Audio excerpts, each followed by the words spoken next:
Yan. Nag-top overhaul tayo. Top overhaul ang kulikotero. Honda TMX 155 Acero. Ayan.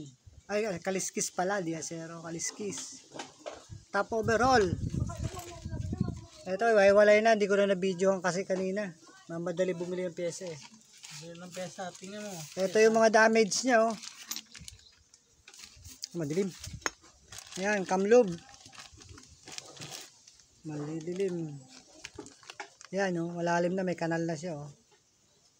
Kitang kita na yung tama oh. Ayan, kamlub. Tapos ito, cam follower pin. Malalim na rin. Ito yung mga parts. Sana yung mga parts natin na ulit ito. Mahal pala na ito, lintik. 2.6 ang isa, kamlub pa lang. Pagkasama kang follower, Napakamahal ng pyesa. Kamgear. Kaya napakaliit na ito ha, ito pa lang yan. 2.6 na. Puro original. Original lang Honda ang pyesa. Ayan oh.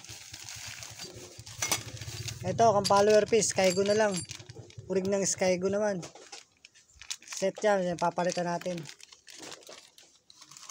May update ko kaya, assembling ko na lang.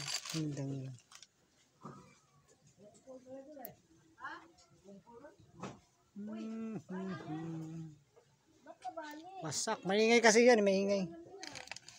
Sakit ng TMX.